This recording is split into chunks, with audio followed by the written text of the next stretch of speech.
pour entrer dans le vif du sujet de cette soirée, je voulais juste, mais c'est vraiment dans ce qu'on est en train de dire, signaler un peu qu'on est, aujourd'hui, on a une vision du couple, une vision de l'amour, qui est évidemment empreinte de notre histoire, de l'histoire de notre société, hein, du monde dans lequel on est, et avec des racines dans l'Antiquité, puis après dans le Moyen-Âge, les temps modernes, etc. Et tout ceci a été fortement influencé par les religions, les croyances, la culture.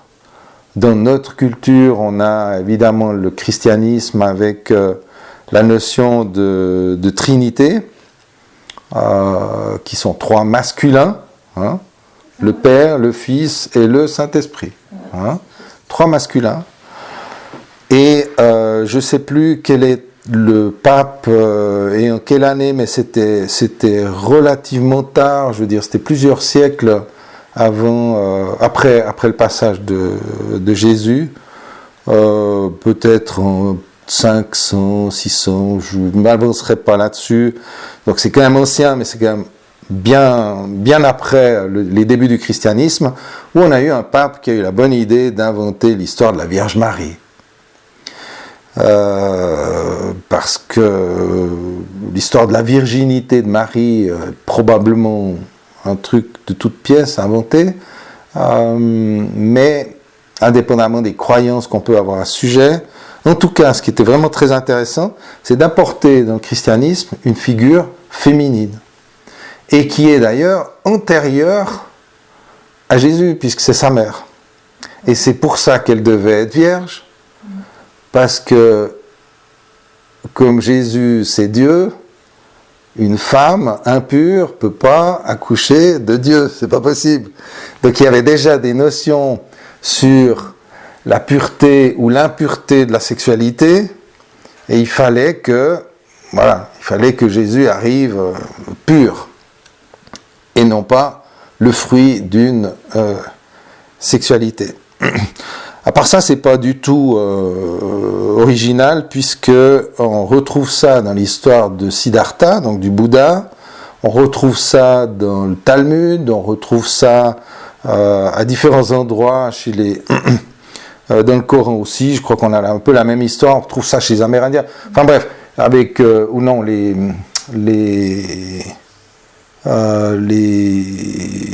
Sud-Américains anciens, les Incas, voilà, pardon. Donc on retrouve toujours un peu ce personnage, en l'occurrence pour nous Jésus, qui arrive avec un message humaniste, un message qui porte l'humain au-delà, dans une perception spirituelle, et dans laquelle la sexualité n'est pas la bienvenue. C'est ça qu'on peut observer surtout, hein, en rapport avec le sujet du soir, et que donc on va faire un miracle pour que ce personnage qui va finalement nous amener des préceptes spirituels, d'élévation, soit séparé de la sexualité. Tout a été fait d'ailleurs pour détruire ou cacher les rapports intimes que Jésus a pu avoir avec Marie-Madeleine, ou que Siddhartha a pu avoir avec ces femmes. Je crois qu'il en avait plusieurs. Alors je ne suis pas un grand spécialiste des autres cultures, mais tout ça pour dire qu'il y a vraiment une volonté de séparer la spiritualité de la sexualité. Sauf... Ça veut dire que la sexualité est impure depuis là. C'est ça aussi? Ouais, non, mais c'est très très ancien. C'est très ancien, parce que les Incas aussi, c'était pareil. Les Égyptiens, sauf erreur, aussi. Non, c'est pas nouveau. Ouais. On a une vision impure de la sexualité, probablement parce qu'elle est issue d'une pulsion animale, et qui est donc qui est un petit peu en désaccord avec nos désirs spirituels, avec notre conception de la spiritualité, qui est tout sauf animale.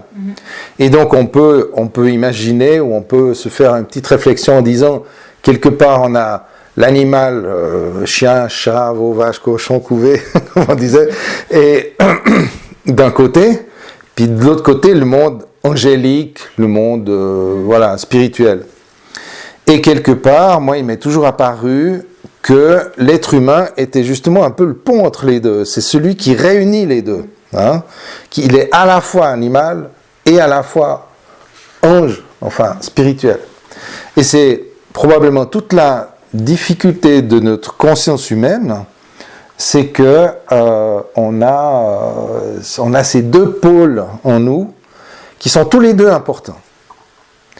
Et c'est là où la sexualité, l'amour, on va dire l'amour couple, la rencontre amoureuse avec sa sexualité, avec tout cet échange charnel, animal entre guillemets, va pouvoir finalement réunir ces deux extrêmes.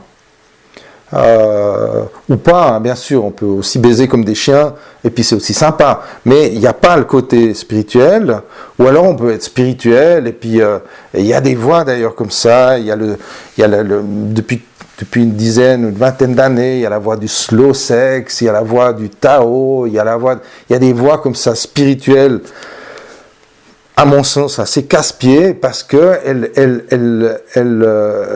rejettent le côté animal. Et je pense, vous me direz que je presse peut-être pour ma paroisse, mais je pense que moi j'ai toujours été sensible à ça, j'ai toujours beaucoup aimé le rapport charnel, parce que justement, j'avais l'impression, et j'ai toujours l'impression d'ailleurs, d'y vibrer de manière spirituelle. Donc d'avoir en tout cas cette possibilité d'être le trait d'union entre le ciel et la terre, entre l'animal et le divin. Et que la sexualité sacrée, certains utilisent ce terme, comme on la trouve dans le Tantra, ou dans certaines voies du Tao, ou dans le Tao d'ailleurs, ou dans d'autres approches, les Amérindiens, il y a aussi des très belles choses à ce sujet. Après, je ne connais pas toutes les cultures, encore une fois, mais il y a vraiment ce concept de l'être humain qui va relier ces pôles qui, a priori, ont l'air d'être séparés, mais c'est peut-être justement notre mission de les réunir. Alors, effectivement, on peut exagérer d'un côté comme de l'autre, hein, on peut exagérer du côté animal, sexuel, le sexe pour le sexe, etc., la pulsion, le plaisir sexuel, le libertinage. Ok, chacun fait ce qu'il veut, ça peut aussi être très bien, mais quand on fait ça, on évince le côté spirituel.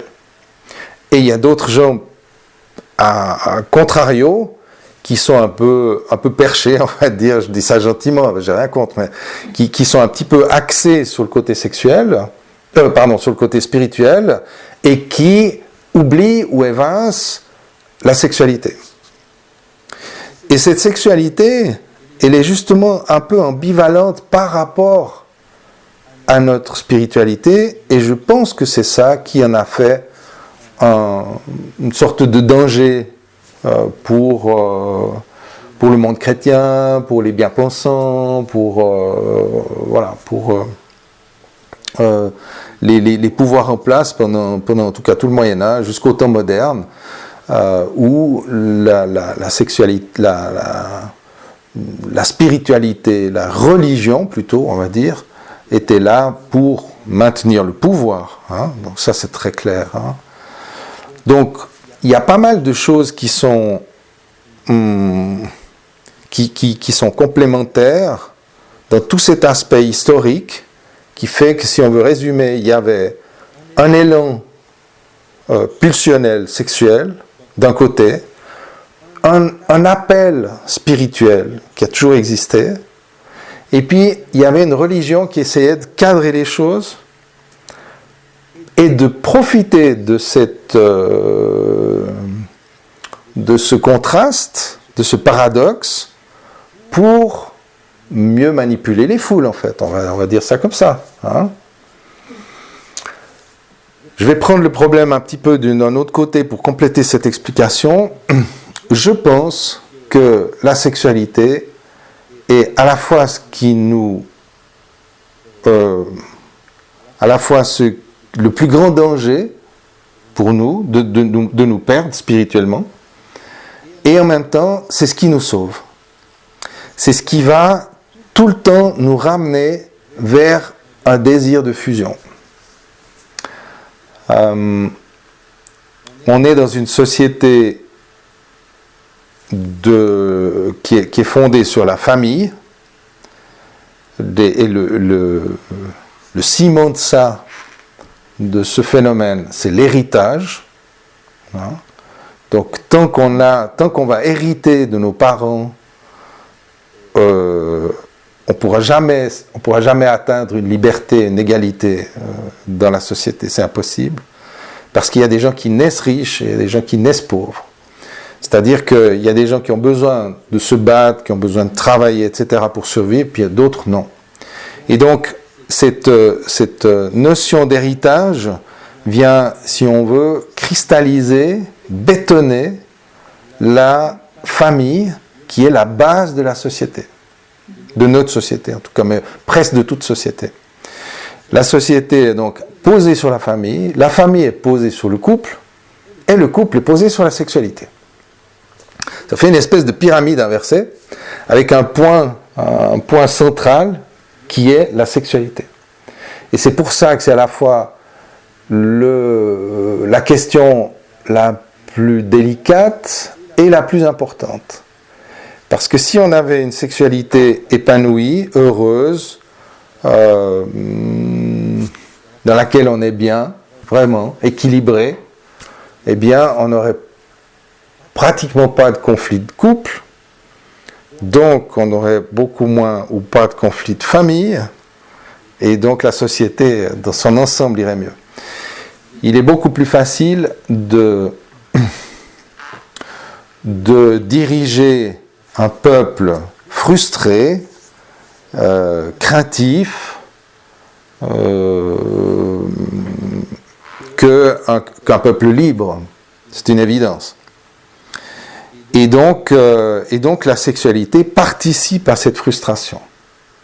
J'ai pas mal étudié ça à un moment donné où j'ai fait des recherches historiques qui m'ont amené vraiment à cette vision assez claire que la sexualité a été utilisée, la sexualité, entendons-nous, salie, je veux dire, la sexualité, le dark side de la sexualité qui a été utilisée par les pouvoirs en place, par la religion en particulier, le catholicisme qui était en lien avec les rois, avec les empereurs, etc. Donc c'était vraiment un paquet, religion et pouvoir. Et cette notion d'une sexualité sale ou animale a été répandue, entretenue, etc. Mais ça a pris longtemps, parce que les religieux, l'Église catholique romaine, elle a mis des siècles à instaurer le mariage. Des siècles, Ça a mis 1000 ans, je pense, à peu près. Ouais. Parce que les gens s'en foutaient. Ils ne voulaient pas se marier, ils s'en foutaient. Donc ça a mis très très longtemps à conditionner la population jusqu'à ce que les gens arrivent à penser que c'était normal de se marier et que c'était bien de se marier. Il y a un véritable conditionnement. Oui. À quelle époque? Alors, écoute, non, je dis ça a mis au moins 1000 ans. Oui.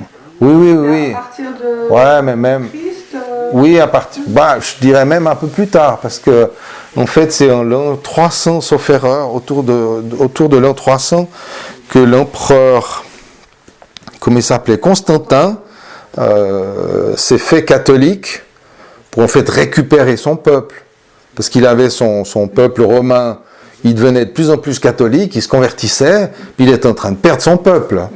Et donc lui, c'était vraiment, il a fait à ce moment-là venir ce qu'on appelle les pères de l'Église, donc les patriarches de l'Église catholique, enfin des premiers, quoi. Et puis c'est eux qui ont déterminé quelles étaient les valeurs, quels étaient les évangiles qu'on allait définir comme corrects, ceux qui ne le seraient pas, etc. Donc il y a eu vraiment un conciliabule.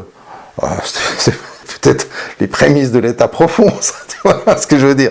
Il y a vraiment eu un conciliabule très important pour que Constantin puisse récupérer son peuple, continuer à le diriger et à conquérir, etc.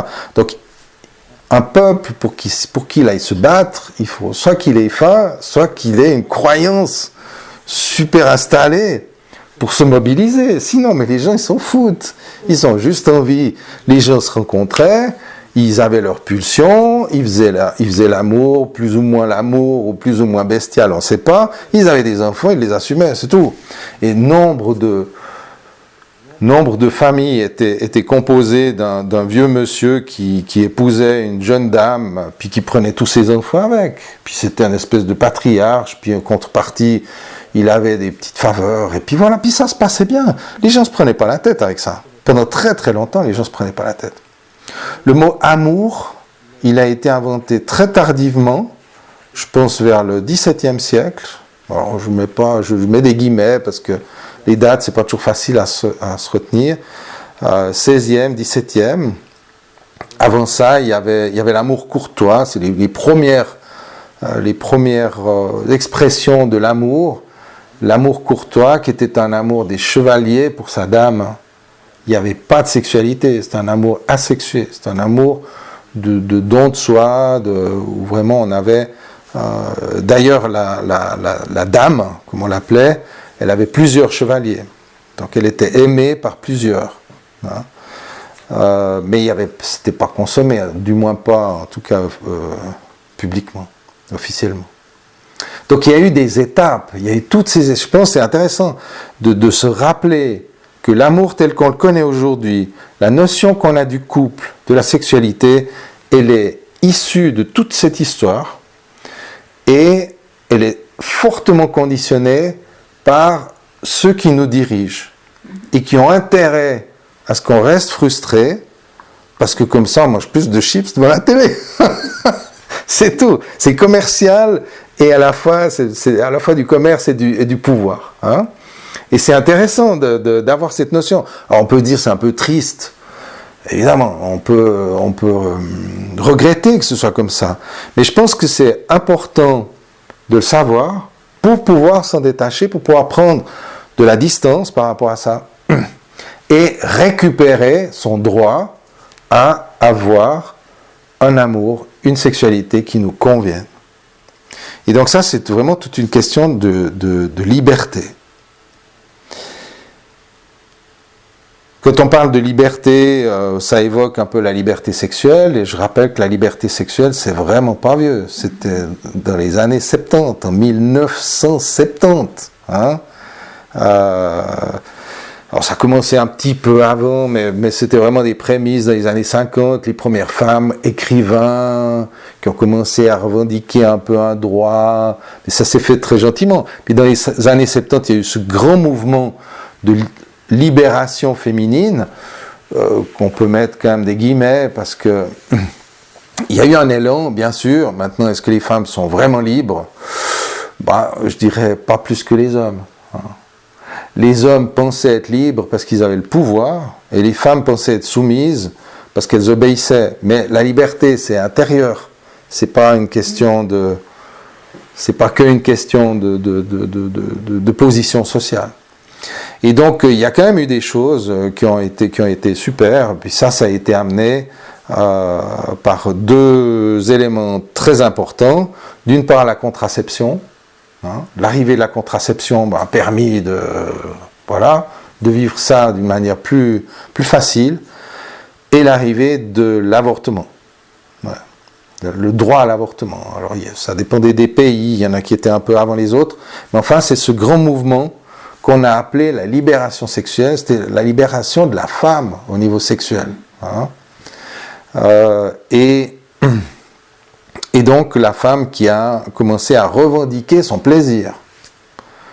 C'est une bonne chose. Maintenant, où est-ce qu'elle l'avait perdu, son plaisir ? À quelle époque elle l'a perdu ? Il y a quand même eu des femmes qui ont eu du plaisir. Donc il y a eu toute cette culture, c'est pour ça que c'est important de se rappeler de ce qu'il y a eu avant, toute cette culture judéo-chrétienne, particulier catholique romaine, qui a diaboliser l'acte sexuel, en particulier chez la femme. Voilà. Je ne sais plus à quel moment l'Église a admis que les femmes avaient une âme. Mais il y a un moment donné où on pensait que les femmes n'avaient pas d'âme, il n'y a que les hommes qui avaient une âme. Donc il y a quand même eu toute une histoire. Ça serait intéressant, ce serait un autre débat, puis je n'ai pas les compétences de refaire le parcours de tout ça, mais c'est très intéressant de lire à ce sujet, parce que ça nous situe aujourd'hui avec nos visions. On croit qu'on a la vérité, on croit qu'on fonctionne normalement, mais en fait on fonctionne juste dans ce temps, avec ce conditionnement-là. Alors si j'insiste un peu là-dessus, c'est parce qu'à partir du moment où on en a conscience, on peut reprendre sa liberté, puis dire mais l'amour, le couple, la sexualité, qu'est-ce que c'est pour moi? Qu'est-ce que j'ai envie que ça soit?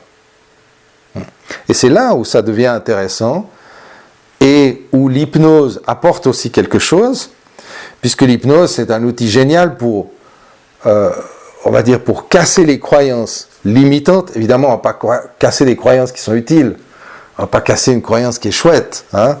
Mais disons, on a des croyances qui sont limitantes, et donc c'est un outil génial pour casser les croyances et pour ouvrir sur de nouvelles possibilités. Parce que l'idée, c'est pas de dire ce qui est juste ou pas juste, ce qu'il faut faire ou pas faire. Ça n'aurait pas de sens. Par contre, c'est de donner la possibilité à tout un chacun, de manière individuelle et totalement libre, d'ouvrir le champ des possibles et de voir qu'est-ce qui m'anime, qu'est-ce qui m'invite, qu'est-ce qui me fait vibrer dans ce champ des possibles. Est-ce que j'ai envie d'être plutôt conquérant? Est-ce que j'ai envie d'être plutôt soumis? Est-ce que j'ai envie d'une vie tranquille? Est-ce que j'ai envie d'une vie aventureuse? Est-ce que j'ai envie de liens? Est-ce que j'ai envie d'être seul? Voilà, c'est plein de possibles. Et puis il y en aurait d'autres sans doute, hein. Ça c'est un peu les grandes lignes. Et donc se réapproprier sa liberté, c'est se réapproprier sa vie. Et l'hypnose est un outil génial pour faire ça. Et ça passe aussi par le fait de se réapproprier son corps. Puisque l'échange amoureux passe par le corps. Passe par les sens. Les 5 sens. Et il est important de considérer aussi par rapport à l'amour, donc ce qu'on peut ressentir en termes d'émoi, hein, en termes de sensations physiques, en termes d'émotions aussi au niveau du cœur, et en termes de projection philosophique, spirituelle, mentale, construction mentale. Toutes ces choses, en fait, sont quelque part dans notre cerveau, dans notre tête, dans notre structure mentale. Et c'est là où l'hypnose est l'outil idéal pour venir transformer des choses. On peut avoir, moi je me suis spécialisé en sexologie au fil du temps, et par rapport aux personnes que je reçois au cabinet, j'ai pas mal de gens, ça fluctue entre un tiers et un demi volume de ces personnes qui viennent me voir, qui viennent pour ça. C'est beaucoup, presque la moitié, ça dépend un peu des périodes, en tout cas un tiers. Des gens qui viennent pour des troubles des troubles de la sexualité. Ça peut générer des troubles du sommeil. Par exemple, quelqu'un qui est hyper obsédé, qui n'arrive plus à dormir, ça peut être un trouble de la sexualité. Alors, les troubles de la sexualité vont souvent avec un trouble de l'identité, mais il peut y avoir aussi des traumas. On sait qu'il y a 20% des femmes qui considèrent avoir subi un abus.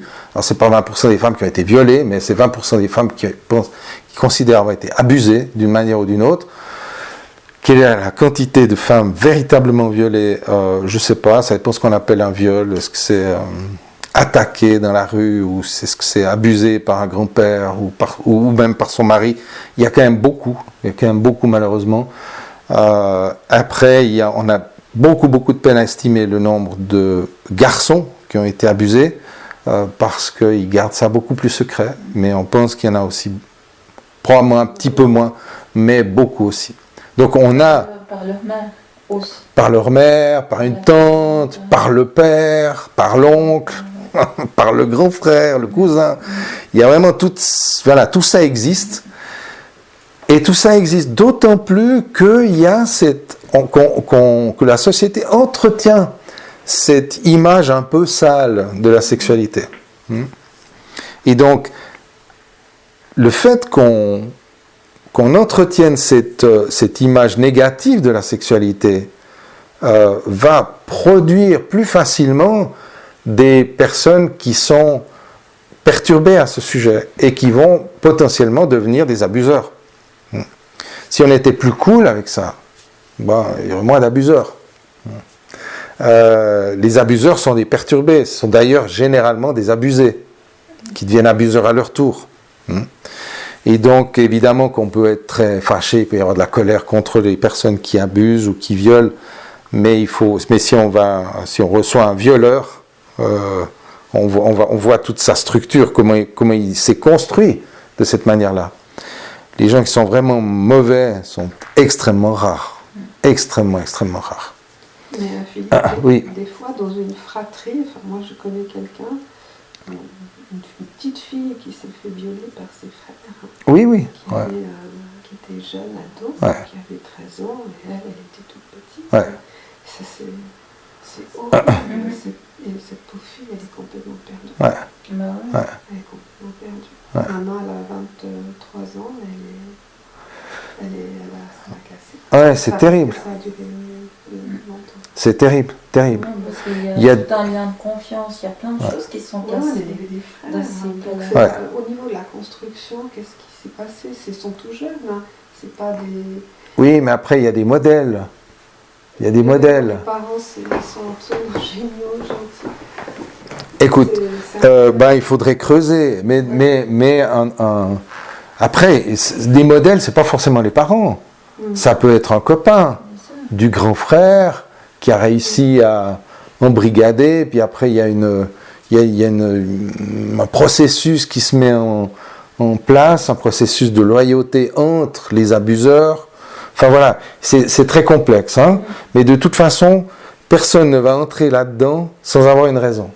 Il y a une systémique, et puis il faut voir que celui qui va sans le vouloir, c'est qu'est-ce qu'il risquerait s'il n'y avait pas été, par exemple, tu vois. Donc il y a vraiment toute une systémique qui se met en place, qui fait que effectivement, on peut avoir des groupes de violeurs, des frères, ça peut être ça peut être un parent, un grand-père, etc. Moi, j'en ai entendu au cabinet des trucs épouvantables, voilà, vraiment.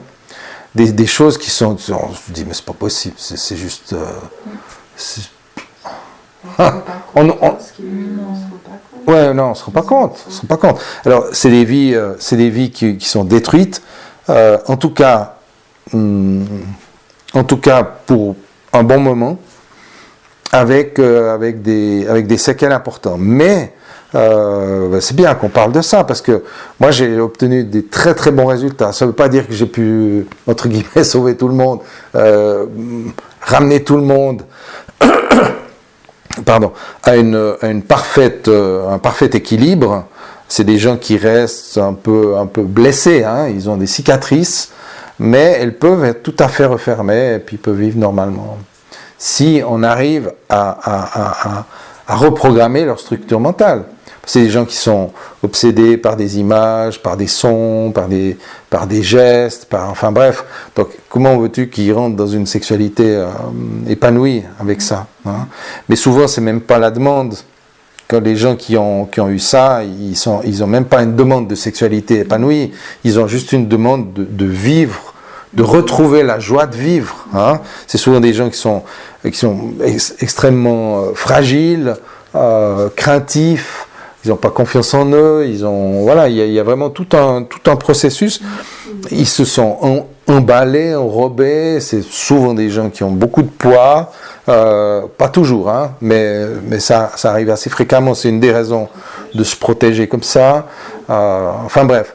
Donc, tout ça pour dire que c'est vraiment intéressant de savoir que grâce à l'hypnose, on peut démonter des systèmes anciens, même gravissimes, et redonner des possibilités au subconscient. Alors j'aimerais faire une parenthèse ici à ce sujet qui est très importante, qui me paraît tout à fait adaptée en ce moment, c'est de savoir que en hypnose, on travaille avec le subconscient, et donc il n'est pas nécessaire que l'hypnothérapeute connaisse l'histoire de la personne. On peut travailler en aveugle. Hein. Bon, évidemment, il faut qu'on sache un petit peu sur quoi on travaille. Mais si la personne me dit qu'elle a été violée tous les jours, de l'âge de 2 ans à l'âge de 6 ans, jusqu'à ce qu'elle déménage, puis qu'enfin le voisin n'existe plus, c'est un cas réel, ça me suffit, je n'ai pas besoin des détails, hein, pour travailler. Parce qu'on ne va pas travailler comme on le ferait en psychothérapie, à essayer de créer des compréhensions, du pardon, on ne va pas essayer de faire des constructions mentales par-dessus les constructions mentales. C'est ce que fait la psychothérapie en fait. Il y a une construction mentale traumatique, puis on va essayer de compenser en mettant d'autres choses dessus. Ce que fait l'hypnose, c'est justement aller dans cette construction traumatique et en changer les éléments. Alors pour que ça soit plus clair, parce qu'il y a peut-être qu'ils ne comprennent pas très bien ce que je dis, et c'est normal parce que c'est un peu technique, mais juste pour donner un exemple, quand vous avez une image traumatique, j'espère que ce n'est pas à ce sujet, mais peu importe, ça peut être au sujet d'autre chose, vous êtes obsédé par une image. Et si je vous pose la question, elle est où votre image dans votre environnement, géographiquement, spatialement, votre image est où? Elle est plutôt à droite, à gauche, en haut, en bas, devant, etc. Elle est à l'intérieur ou elle est dehors de vous? L'image de soi? Non, l'image qui obsède. Hein. Ah, ouais. Ça va être l'image du trauma souvent, hein, ces images qui reviennent. Alors, si c'est une image, ou alors c'est peut-être pas une image, ou alors c'est une image floue, ou alors c'est une image fugace, ok, elle fait que passer. Elle passe de gauche à droite ou de droite à gauche. Ça, c'est de la structure mentale. Hein. C'est comme ça que le subconscient va maintenir un trauma passé dans le présent, au moyen de ce qu'on appelle les sous-modalités, c'est-à-dire la forme de la structure mentale. Si l'image est fugace, qu'elle vous passe devant de droite à gauche, il suffit de la faire passer lentement de gauche à droite, plusieurs fois, donc c'est un travail, on demande au subconscient de le faire, qui va annuler la structure précédente. C'est comme ça qu'on travaille en hypnose. Et c'est pour ça, alors c'est un exemple, hein, il y a plein de subtilités, mais l'idée c'est ça. Si c'est plutôt une phrase, ou plutôt des mots qui reviennent, ça peut être des mots pas sympathiques, etc., que peut-être la personne a subi, a entendu, qu'on l'a traité d'une certaine manière, elle va très probablement continuer de se traiter elle-même de cette manière-là. Hein. Et donc elle va utiliser des mots-clés, et souvent elle les utilise sans le savoir, dans son langage courant. Hein. Et donc quand on reçoit une personne, on est très attentif aux mots qu'elle utilise, pour les noter et mettre de côté, les mots récurrents, et puis on a des éléments de sa structure mentale, sans forcément connaître son histoire. On n'a pas besoin que la personne nous raconte ou qu'elle retourne dans son traumatisme pour revivre une émotion épouvantable. On n'a pas besoin de ça. Ce qu'on cherche, c'est comment le subconscient s'y prend pour maintenir présent un truc qui n'existe plus depuis longtemps. Et pour faire ça, il utilise les sens intérieurs, avec leurs sous-modalités, donc Si c'est en couleur, si c'est en noir et blanc, si c'est des phrases, est-ce que la phrase est à l'intérieur de la tête ou dehors de la tête, est-ce que c'est une petite voix, une grosse voix, etc. Hein? Et on va modifier ces éléments jusqu'à ce que le truc se défasse. Je ne sais pas si c'est un peu plus clair pour vous. C'est un peu technique, mais je crois que vous pouvez comprendre ça. Donc on a une... Nous, tout seul, on ne peut pas le faire. Non, tout seul, on ne peut pas le faire. Non. C'est ce qu'un thérapeute va utiliser, un hypnothérapeute. C'est comme ça qu'on travaille en hypnose. On va guider la personne, on va déjà repérer la personne quand elle nous parle, et puis on va lui poser des questions. Votre image elle est plutôt là, elle est où dans votre espace? Si c'est pas une image, est-ce que c'est... Puis on va l'aider à chercher, c'est-à-dire on va la reconnecter à sa structure mentale, mais pas à l'événement.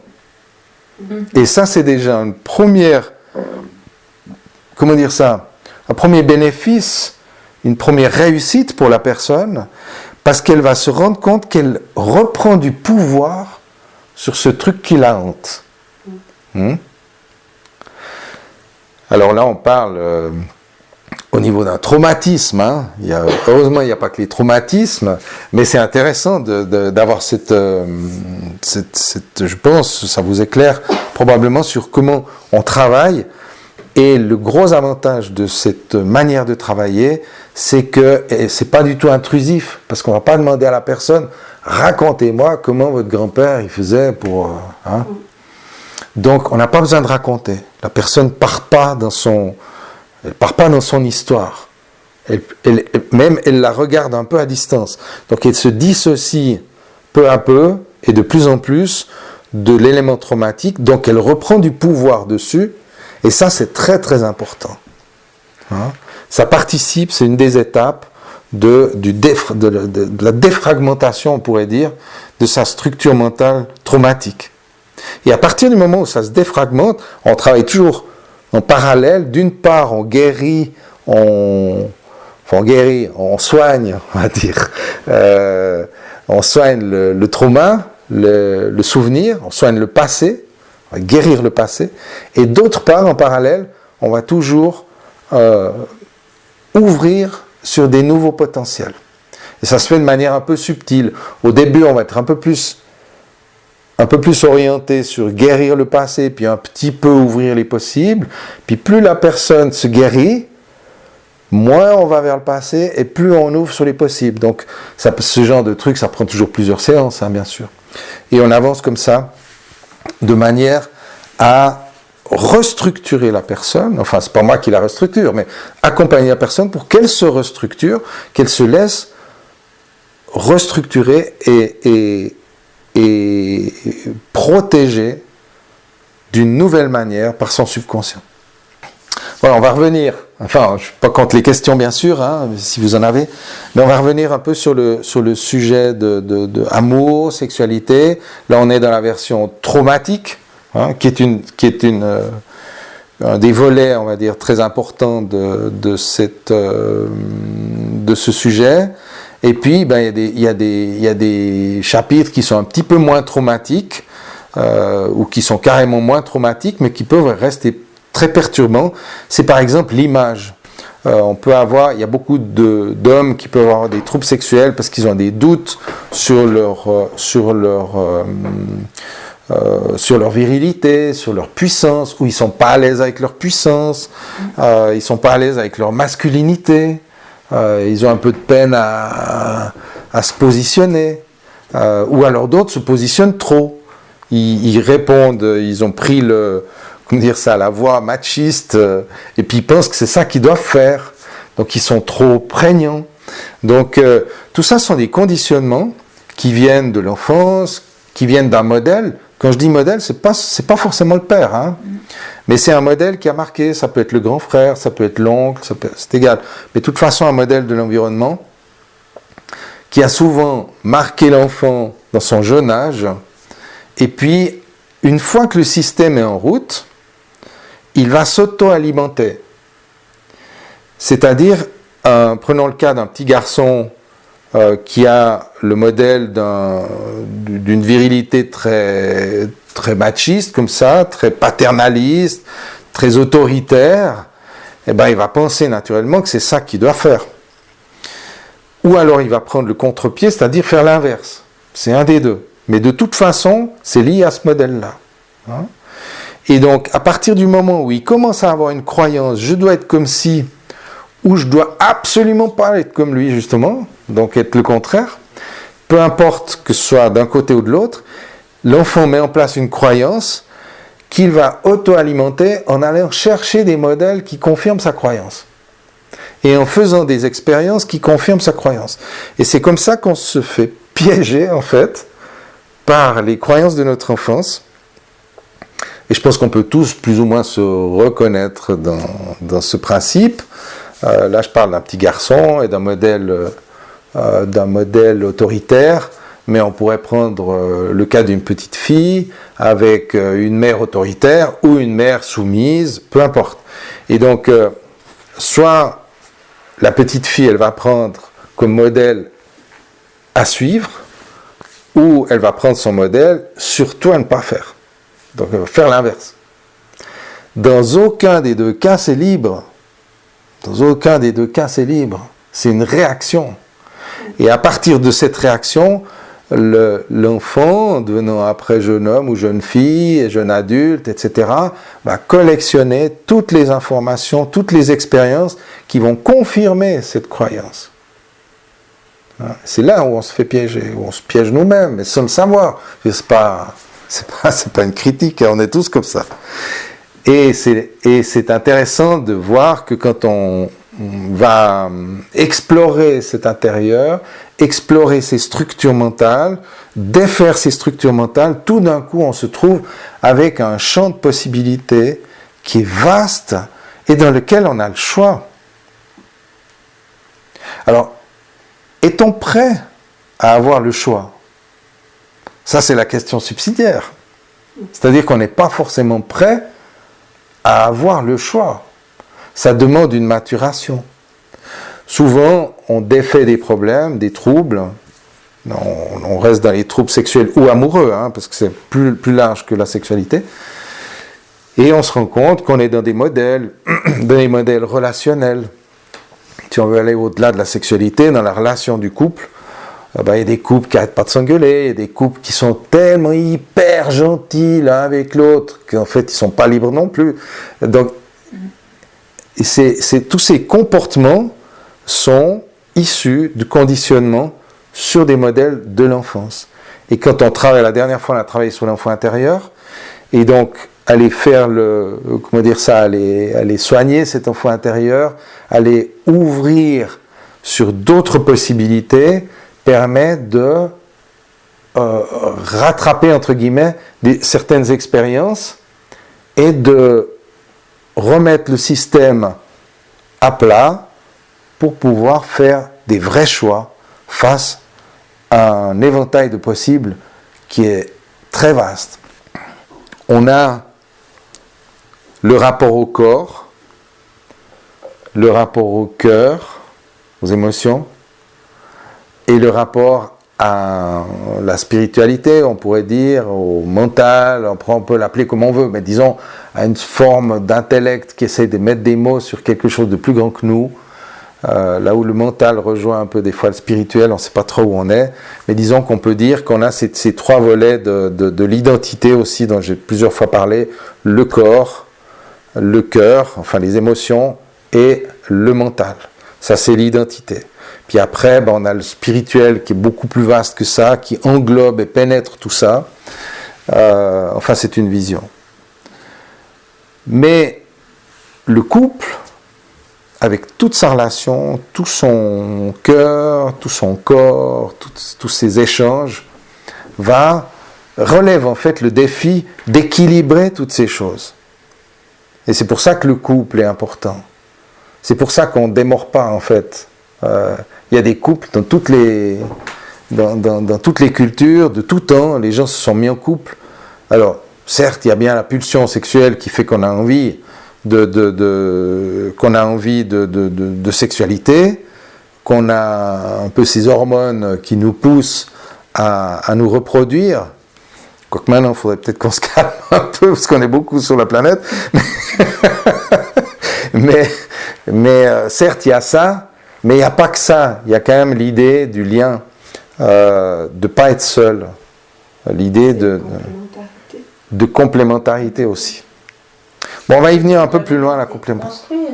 La volonté de construire, oui, mais tu peux construire toute seule. Non, mais de construire pour que pour une croissance de la société. Oui, alors il y a... Il n'y a pas seulement... C'est pas seulement un motif... personnel, bien, égoïste, quoi. Pardon. C'est très sympa. Alors, il est vrai que le fait de pouvoir partager avec les autres, ça c'est très important. Je pense qu'on a pu identifier là depuis longtemps que l'être humain est un être social.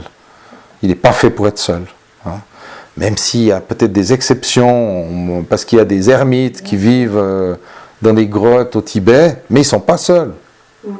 Ils sont reliés à quelque chose, ils sont reliés aux êtres qui sont dans un autre espace. Hein. Ils ne sont pas seuls. Ils ont juste changé de fréquence.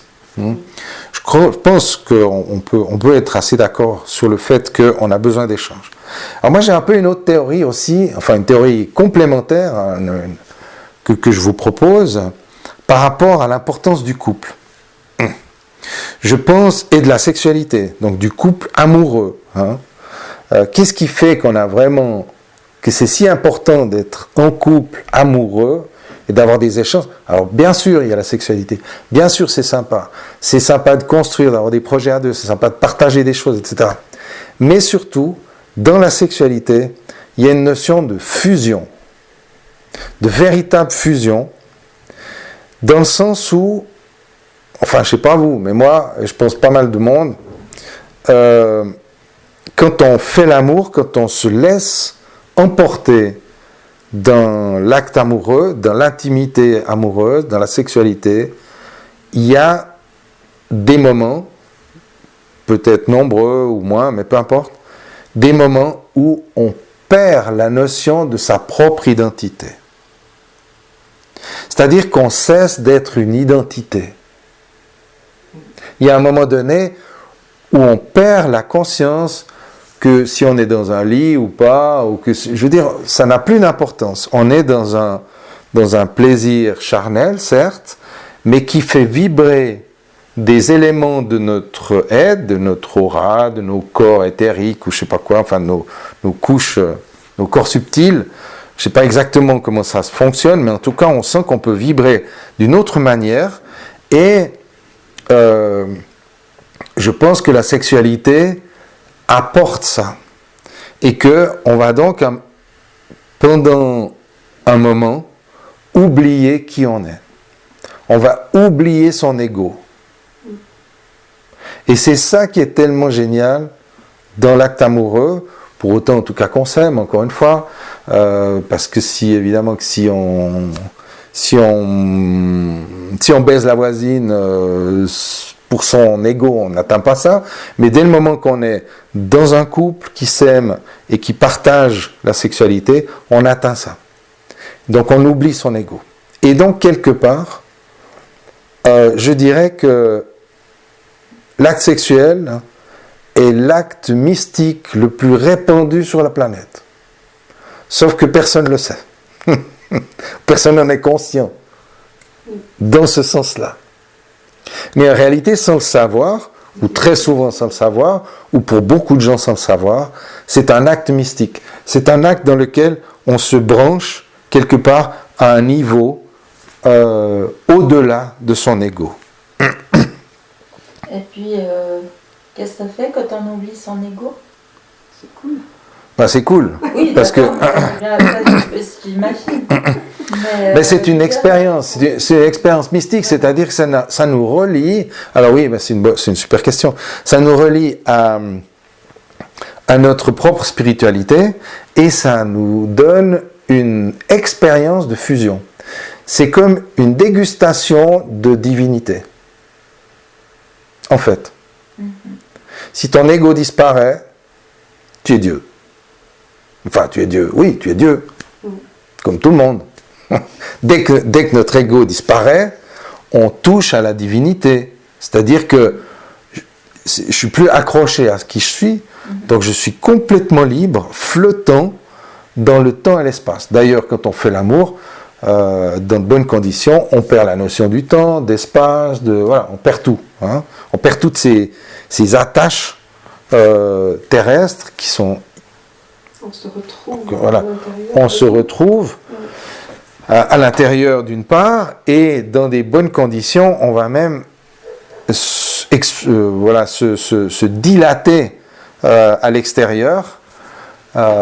Et on peut avoir, alors certains parlent, vous avez souvent entendu parler ou peut-être même expérimenté, ce qu'on appelle les montées de Kundalini, hein, où on a vraiment l'énergie qui part du sacrum et puis qui monte le long de la colonne vertébrale et qui ouvre comme ça sur le 7e chakra coronal, qui ouvre carrément sur le cosmos.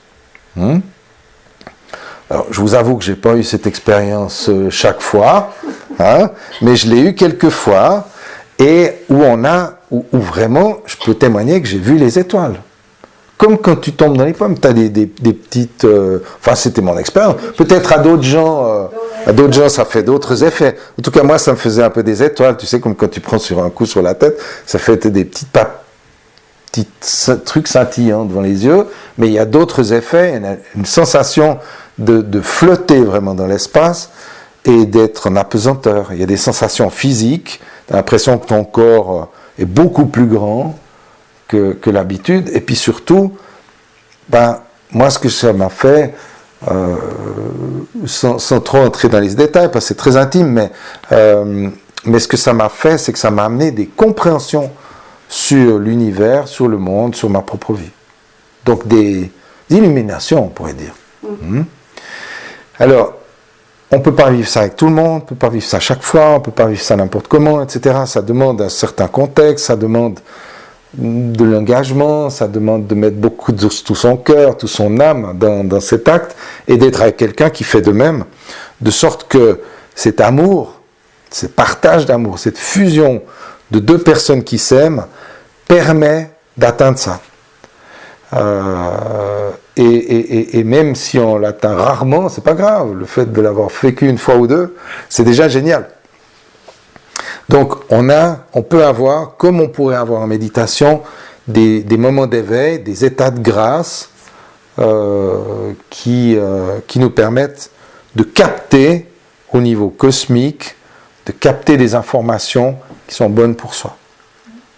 Donc c'est là où on sort de l'ego, et puis on va un peu flotter dans les nuages, un peu flotter dans d'autres sphères, et trouver dans ces espaces des éclairages, des vérités, des réponses, des orientations. Donc pour moi, à la fois, tout à l'heure je disais, la sexualité c'est à la fois ce qui nous piège et à la fois ce qui nous sauve.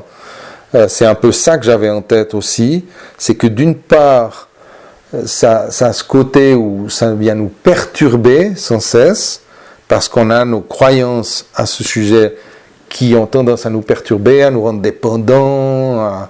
Voilà, il y a tout un tas de choses qui se font là autour, avec tous les traumas, les frustrations, etc., et les défis, et les objectifs qu'on n'atteint jamais, etc. Bref, donc il y a ce côté où on se perd un peu dans la sexualité, et puis en même temps, c'est ce qui nous sauve, parce que c'est dans la sexualité qu'on va lâcher son ego. Et c'est rare quand même qu'on lâche son ego, hein, dans notre vie de tous les jours. Donc on peut l'avoir si on médite beaucoup, etc. Mais il faut méditer beaucoup pour lâcher l'ego. Non, franchement. On l'a un petit peu grâce à l'hypnose. Alors l'hypnose, c'est aussi un des moyens qui va permettre d'atteindre des espaces totalement inattendus, où notre propre subconscient va nous emmener en voyage et va nous faire oublier qui on croit être. En rentrant dans des espèces de rôles un peu idéaux, un peu magiques, un peu mystiques, son mysticisme personnel, on pourrait dire. Et donc l'hypnose, c'est aussi un moyen, mais le moyen le plus simple, c'est de faire l'amour. Ça, c'est le moyen le plus simple, et on ne s'en lasse pas en plus. Alors, ben oui, c'est vrai, on ne se lasse pas. Alors, j'avais noté plein de trucs, mais peu importe, j'ai envie de...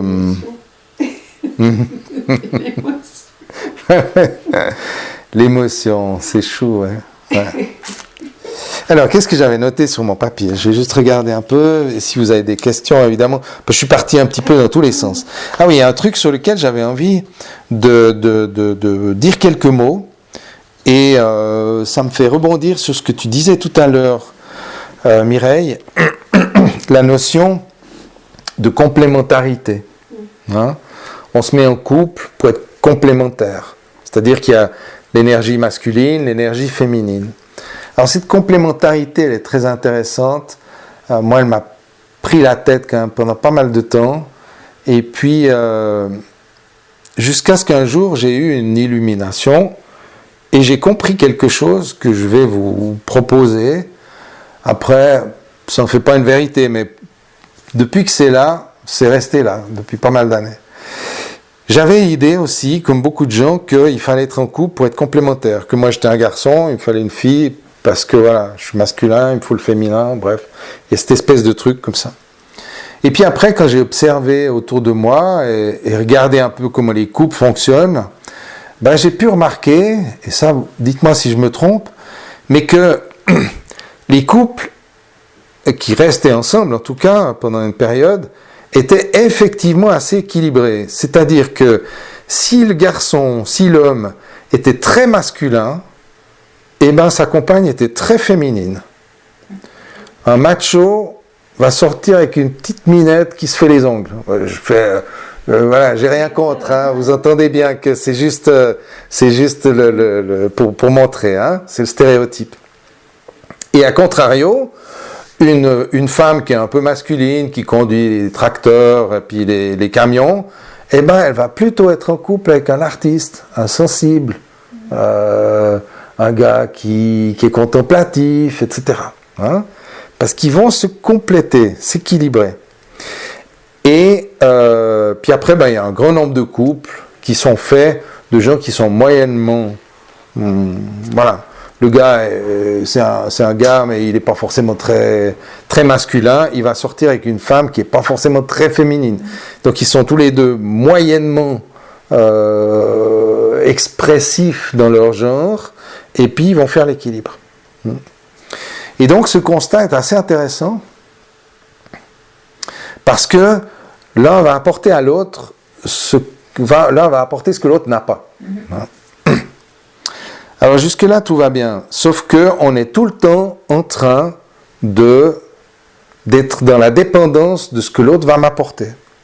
Et ça ne me satisfaisait pas. Je me disais, il y a un truc qui ne va pas. Et je me suis observé comme ça pendant des décennies. Hein. Et donc, mais j'ai beaucoup cherché dans ma vie, hein, j'ai beaucoup réfléchi là-dessus. Hein. Et donc, à un moment donné... je me suis dit, ben j'ai un peu étudié le tantra, le Tao, etc., dans lequel il est bien mis en avant qu'on a les deux énergies en soi. Chacun de nous a les deux énergies. Et souvent, on a une des énergies qu'on a refoulée, brimée, qu'on ne veut pas.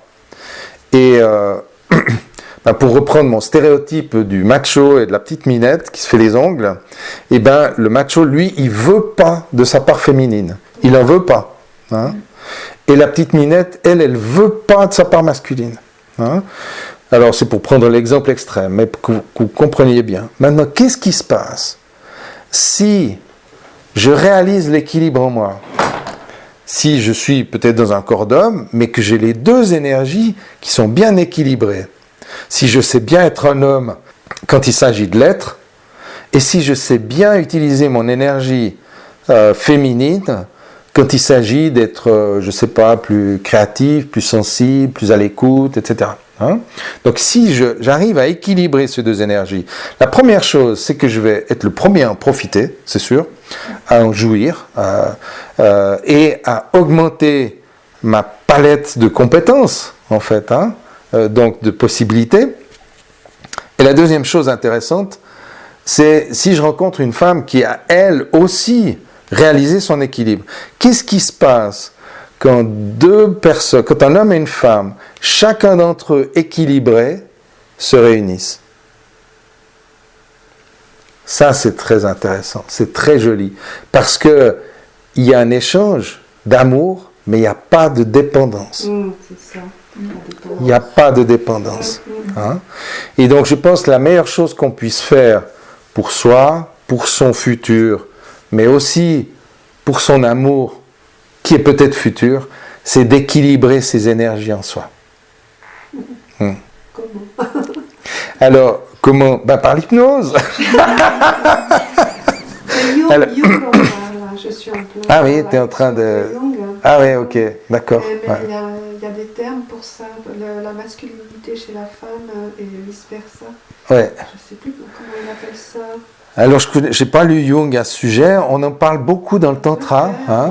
Dans le Tantra, on en parle beaucoup. Dans le Tao, un peu moins, mais dans le Tantra, oui, on parle beaucoup de ça.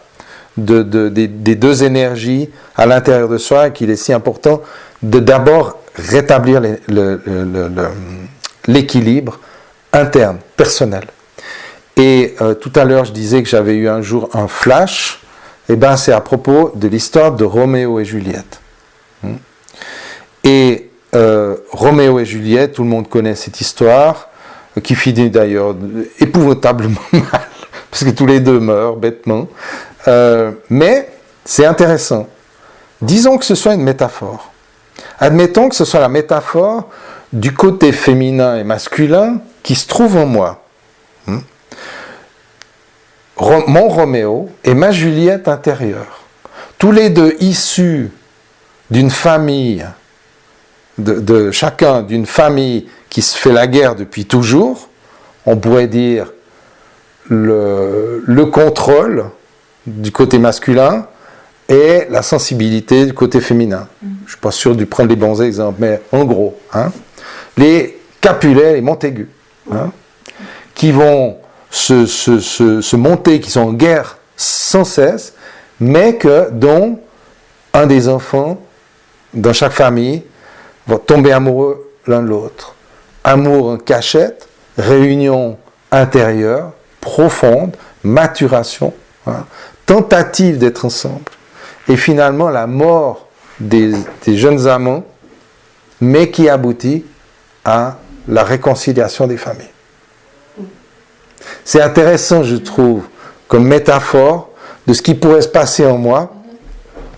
Et ça a été quand ça m'est apparu comme une révélation. Ça m'a beaucoup aidé après dans mes relations, dans mon équilibrage et dans ma manière de voir ces différents aspects de ma personnalité. Et je vous encourage à bien être à l'écoute des deux aspects, féminin et masculin. Mais tout seul, on ne peut pas le faire. Alors, tout seul, on peut le faire parce que c'est des questions de prise de conscience. Ce qu'on ne peut pas faire tout seul, c'est régler des traumas. C'est d'aller nettoyer, transformer des structures mentales. Ça, on peut le faire avec l'hypnose. Mais tu le fais déjà quand tu lis Jung, tu es dans un chemin qui est en train de te faire ça. Tu cherches à comprendre, tu lis, tu expérimentes. On le fait par l'expérimentation, à travers nos amours, à travers notre couple, ou à travers nos amours, s'il y en a plusieurs, ou si on... Voilà. Il y a des expériences. Et ce qui est important, c'est de ne pas s'arrêter. De pas laisser tomber. Que je dis pas s'arrêter, je parle pas de collectionner les relations, mais de pas arrêter la réflexion sur soi. On est tous dans un processus d'évolution. On n'a jamais fini.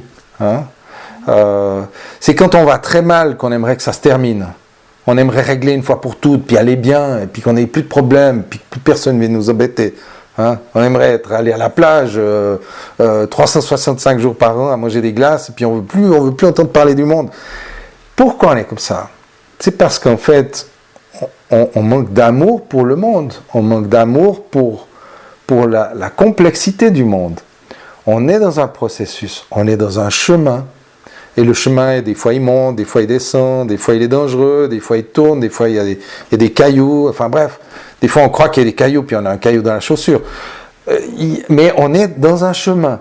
Hein, et l'important, c'est de rester attentif au chemin qu'on est en train de faire, qu'on est en train de suivre, pour l'améliorer. Moi, je pense, vécu beaucoup d'années de frustration parce que je me disais que tant que ça ne serait pas parfait, je ne serais pas heureux. Et un jour, je me suis dit, mais si j'aimais les emmerdements, alors je serais tout le temps heureux. Parce que ça n'arrête pas d'arriver. Alors j'ai un petit peu réorienté, je dis mais en fait les emmerdements c'est hyper passionnant. C'est toujours les mêmes, c'est toujours les mêmes schémas. Alors ça vaut la peine de se poser des questions. Si tu es dans les mêmes schémas, dans des trucs qui se répètent sans cesse, des trucs récurrents qui semblent ne jamais vouloir bouger, là ça vaut la peine de faire de l'hypnose ou une autre thérapie, je veux dire, mais de vraiment d'essayer d'aller voir dans le subconscient, parce que consciemment on peut pas le faire. C'est basé, comme on le disait tout à l'heure, on s'est piégé dans une croyance de petite fille, de petit garçon, qui s'est mis en place par rapport au père, à la mère, peu importe. Et puis après, on a accumulé les expériences pour verrouiller ce truc-là. Et donc, il faut aller le défaire. Mais aller le défaire, alors soit tu fais une psychothérapie qui va durer des années parce que tu essaies de le faire avec ton conscient, ou en lisant des livres parce que tu veux comprendre, donc tu veux garder le contrôle, donc en fait tu lâches pas prise. Soit tu vas dans justement une thérapie où tu lâches prise, alors ça peut être l'hypnose, ça peut être autre chose, ça peut être énergétique, ça peut être, voilà, il y a de la kinésiologie, enfin il y a plein de possibilités. S'il existe toutes ces voies, c'est justement parce qu'on est tous différents, et donc utiliser une voie qui va faire bouger les choses dans l'inconscient. Ça peut être de la présence, ça peut être de la méditation. La méditation, c'est un peu difficile quand on pense aux moines zen qui sont assis pendant des heures sans bouger. Mais beaucoup de gens méditent sans le savoir. Les gens qui font de la montagne, les gens qui font du sport. Je parle de sport doux, hein. La peinture, exactement. Les gens qui sont artistes, qui font de la musique, ceux qui créent, qui écrivent. Tout ça, ce sont des moyens, c'est des modes de méditation. Hein. Là, j'ai trouvé Animus et Anima. Animus et Anima, ouais, d'accord. Ok. Ok. Donc, mais ça, c'est grec, ça. Donc, il reprend les termes grecs. C'est possible. Animus, Anima. Ouais. Oui, ça a beaucoup fait la feuille aussi. Hein. D'accord, ouais. Ils ont repris. Ouais, d'accord. Ouais, ok. Alors voilà, je vois que l'heure tourne, je regarde juste si j'ai un truc absolument essentiel à vous dire, parce que je n'ai pas du tout suivi mon truc, mais enfin j'espère que ce n'était pas trop décousu.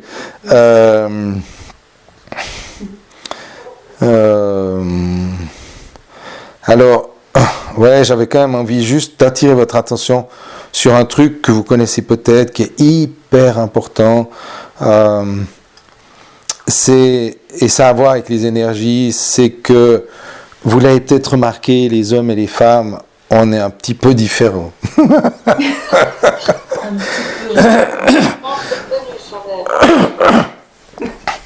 Alors ça a à voir avec l'énergie, bien sûr. Ça a à voir avec cette énergie, voilà, c'est cette histoire de Roméo et Juliette à l'intérieur de soi, mais aussi d'énergie physique, physiologique. Et là où on est vraiment différent dans l'intimité, c'est-à-dire dans la sexualité, c'est que madame a besoin de temps pour j'allais dire s'éveiller, c'est pas juste parce qu'elle est éveillée, mais elle a besoin de temps pour que son énergie se monte, en fait se focalise. Et puis l'homme, il a pas besoin de temps parce qu'il prend feu tout de suite. Hein. Alors, ce qui est intéressant de voir, c'est que l'homme prend feu au niveau des organes génitaux. C'est pour ça qu'il n'a pas besoin de préliminaires, parce qu'il a les organes génitaux qui prennent feu. Hein. Tandis que la femme, elle prend feu en périphérie. Elle prend feu au niveau de l'ensemble du corps, mais pas au niveau génital. Donc la femme doit apprendre, et l'homme peut l'aider à apprendre ça, apprendre à concentrer son feu dans ses organes génitaux pour atteindre le plaisir et l'orgasme. Elle a besoin de mettre son feu dans ses organes génitaux, ce que beaucoup de femmes n'ont peut-être pas découvert toujours. Et puis l'homme, lui, et la femme peut vachement l'aider, il doit apprendre à diffuser son feu dans l'ensemble du corps pour avoir un orgasme qui est global et qui n'est pas que génital. Et donc, ça c'est une chose que je voulais dire et redire, parce que c'est vraiment fondamentalement essentiel. C'est cette différence totale, diamétralement opposée des énergies qui fait qu'on a de la peine à se retrouver. On a de la peine à se synchroniser. Enfin, je dis on, la plupart des gens ont de la peine à se synchroniser, puis surtout qu'au début, personne ne nous dit ça. Dans les cours d'éducation sexuelle, personne ne parle de ça, mais enfin bref, peu importe, tout ça, maintenant vous le savez, mais vous le saviez peut-être déjà. Donc, l'idée, c'est qu'on est vraiment à l'opposé. L'homme prend feu au centre et il doit apprendre à diffuser. La femme prend feu en périphérie et elle doit apprendre à concentrer. Et c'est seulement comme ça que les amants, que les amoureux peuvent se retrouver dans un plaisir sexuel plein, entier et synchronisé. Ils doivent le synchroniser parce qu'il n'est pas synchronisé par la nature. Et donc, on a beaucoup à gagner à travailler ensemble. C'est la notion de la complicité du couple, d'arriver à se mettre ensemble pour s'apprendre l'un l'autre à gérer cette énergie. Et au final, qu'est-ce que ça nous apprend? C'est que, au niveau peut-être un peu plus technique ou un peu plus pratique, c'est que à cause de cette différence d'énergie, si vous voulez faire plaisir à l'autre, faites ce que vous aimeriez pas qu'il vous fasse. L'homme qui a envie d'aller vite pour faire plaisir à l'autre doit aller lentement. Et la femme qui a envie d'aller lentement, elle doit s'activer un peu si elle veut faire plaisir. Donc il y a vraiment cette notion. Si l'homme aime bien des mouvements un petit peu pas brutaux, mais disons un petit peu empoignés, la femme non. Pas jamais, mais disons elle doit être bien engagée dans le processus. Et donc, c'est vraiment être conscient de l'énergie nous donne des clés de compréhension de l'autre, mais nous donne aussi des clés pour orienter ses actions, pour faire plaisir à l'autre, pour donner du plaisir à l'autre. C'est souvent ce qu'on souhaite quand on aime quelqu'un. Alors on a envie de prendre son plaisir, mais c'est envie qu'il ait plaisir ou qu'elle ait plaisir. Et donc, cette notion d'énergie, de différence entre le périphérique et le centre génital est vraiment très très très important à souligner. Alors, pour terminer, j'aimerais faire une petite expérience avec vous, une petite expérience hypnotique, vers des possibilités qui vous appartiennent et qui vous appartiendront à partir de ce moment-là. Et donc, vérifiez que vous êtes bien positionné, bien installé, que vous m'entendez bien. Et on va commencer tout simplement par une grande inspiration. Et à l'expiration, j'aimerais vous proposer de porter votre attention sur votre pied le plus délicat. Il y en a sûrement un qui est un petit peu plus sensible, un petit peu plus délicat que l'autre. Généralement, on a un pied de force sur lequel on s'appuie quand on doit faire un effort, et l'autre qui est un peu plus subtil, un peu plus sensuel presque. Et j'aimerais que vous détendiez volontairement, pour le moment, chacun des orteils de ce pied sensible en partant du petit orteil et en allant vers les plus gros. Et vous les faites l'un après l'autre, le premier, en prenant votre temps de relâcher cet orteil et de bien le sentir. C'est fou ce qu'un orteil peut nous donner comme sensation, perception, rien qu'en portant son attention dessus et en le détendant. Vous êtes toujours sur le petit orteil et vous le relâchez encore plus. C'est comme si vous étiez en train de lui envoyer de l'amour pour qu'il se relâche, pour qu'il se détende.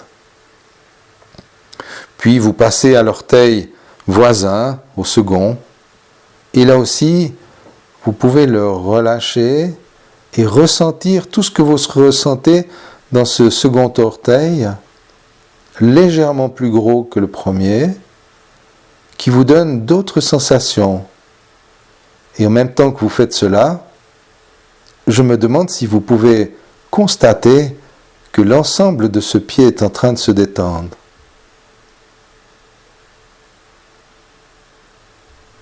Puis vous laissez votre attention se déplacer sur le troisième orteil, celui du milieu,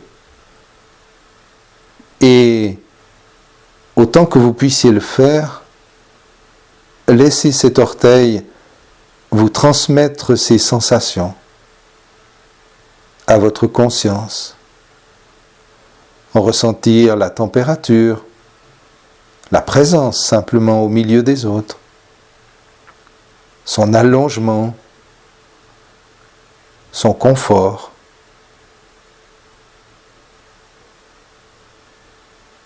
Et comme si vous continuiez votre chemin, vous passez votre attention sur le quatrième orteil, l'avant-dernier, qui peut lui aussi vous donner d'autres informations, vous donner des sensations sur sa fonction, sur ce que lui-même ressent, et qu'il vous transmet à travers toute la jambe. Puis le dernier orteil, le pouce du pied, que vous pouvez ressentir pleinement, détendre, relâcher. Et l'ensemble de ces 5 orteils se coordonne pour vous aider à ressentir tout le confort se propager dans le pied tout entier et commencer à remonter le long de la jambe pendant que le deuxième pied rejoint le premier. Et alors que le bas du corps se repose, se détend, vous pouvez laisser la respiration vous informer de ce calme qui est en train de s'installer en vous, à son rythme et à sa manière. Vous êtes de plus en plus détendu, et c'est bon de se détendre, n'est-ce pas? Vous pouvez être simplement présente à vous-même dans ce moment, ces quelques instants. Et pendant que le corps se repose, laissez votre esprit flotter et déjà peut-être se mettre à voyager, car vous pouvez vous rendre où vous voulez et vous transporter à n'importe quel endroit que vous choisissez. Peut-être même dans une clairière. Imaginez une immense clairière entourée d'arbres qui vous sécurisent, qui vous protègent du monde extérieur. Et d'un côté de cette clairière, il y a un massif rocheux avec l'entrée d'une grotte. Et devant cette grotte, il y a une rivière qui sort. Une rivière qui sort des profondeurs de la terre. Une grotte un peu humide, fraîche et profonde. Et devant la grotte, il y a un grand arbre, peut-être un chêne, un arbre puissant, érigé, tendu vers le ciel, qui déploie ses branches fièrement et laisse aller son feuillage se découper sur le bleu du ciel. Cet arbre puissant plonge ses racines dans la terre et vient s'abreuver à la rivière qui coule à ses pieds.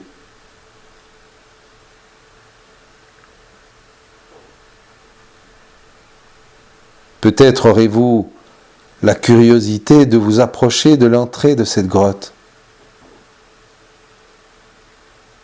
et de pénétrer en elle. Peut-être légèrement laisser vos doigts caresser la surface de la roche lissée, polie par l'eau ruisselante et à écouter l'écho des profondeurs, le ruissellement de l'eau, comme si la terre profonde vibrait jusqu'à l'intérieur de vous.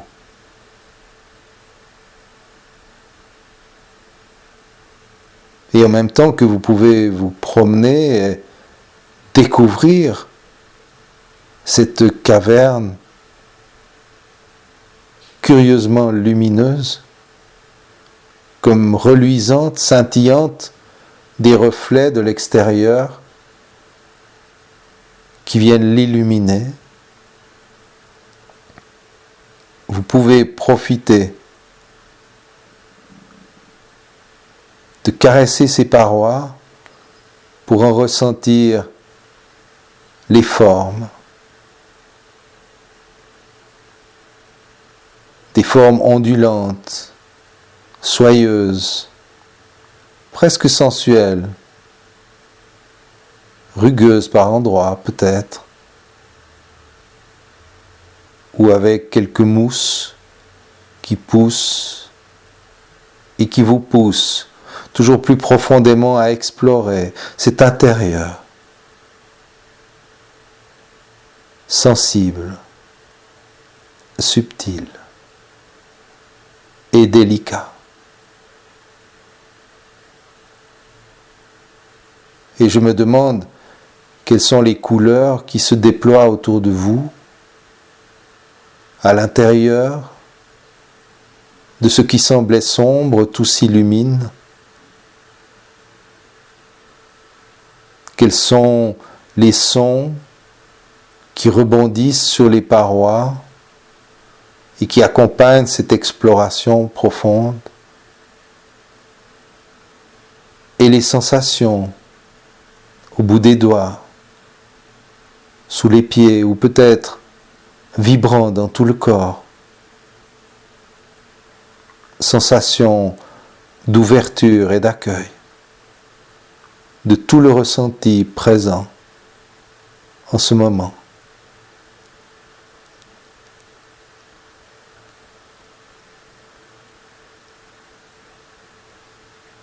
Et votre subconscient prend tout le temps nécessaire pour utiliser les sons, les gouttes d'eau qui viennent chanter au contact de la rivière, qui coule très doucement, très tranquille, et qui vous ramène à l'extérieur, dans la lumière ouverte de cet extérieur, là où le grand arbre s'érige vers le ciel.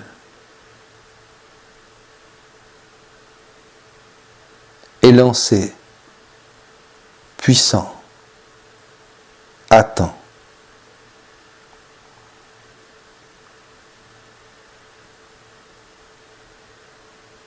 Et nul ne sait si la grotte s'est développée ici, au pied de cet arbre ou devant cet arbre, ou si c'est plutôt l'arbre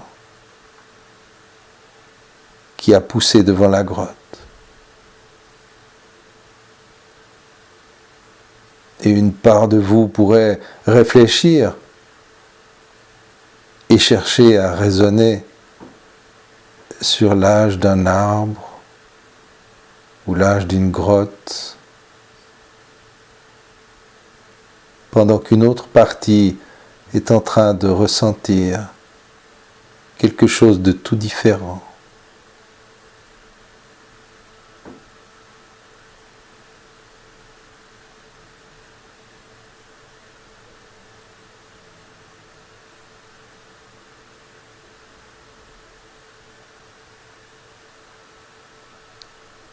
J'aimerais vous inviter à laisser émerger en vous, comme si votre subconscient voulait vous dire quelque chose, un mot peut-être, ou une courte phrase, ou un symbole, ou une image, qui vous vient en ce moment, juste à cet endroit, entre l'arbre et l'entrée de la grotte. Et à votre façon, ce qui émerge.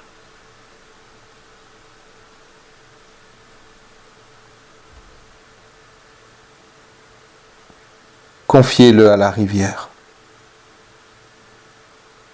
pour qu'elle l'emporte jusqu'à la mer. Ou d'une autre façon,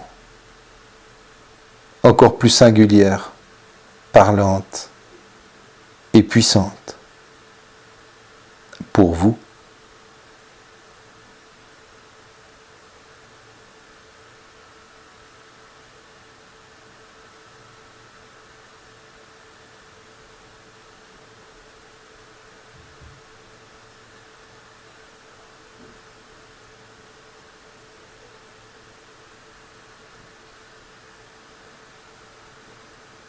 Et alors que tout peut être parfaitement tranquille et à sa juste place, dans ce moment d'intériorité, dans cette clairière,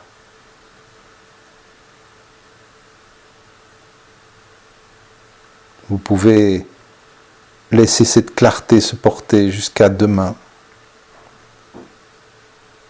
et au jour suivant.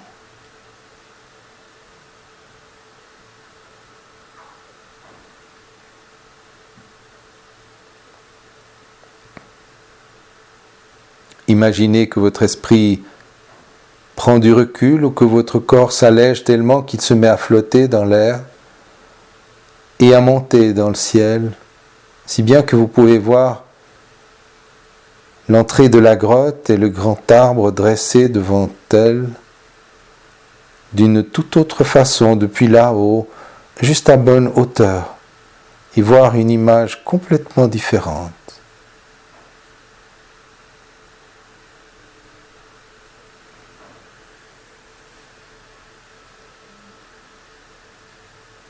Et ressentir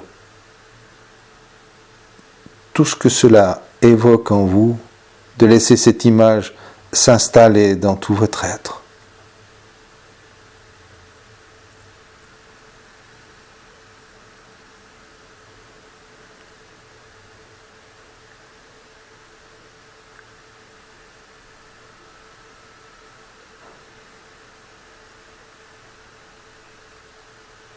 Puis, quand votre esprit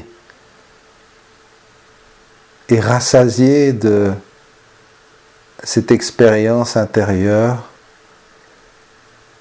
et qu'il se réjouit de ramener tout cela jusque dans votre conscience, dans vos sensations et dans la perception du moment présent, vous laissez votre esprit revenir dans le corps sur cette chaise et dans la sensation des orteils de vos deux pieds. Ressentez les orteils de l'autre pied. Ressentez toutes les sensations dans ces deux pieds. Et quand vous êtes prête, et seulement quand vous êtes prête, et que votre subconscient à ramener tous les bénéfices de cette expérience dans l'ici et maintenant, seulement à ce moment-là et à votre rythme, Vos orteils bougeront tout seuls. Et vous ne faites rien pour les contrôler. Ils bougeront tout seuls. Et ce sera le signe que vous êtes en train de revenir ici et maintenant.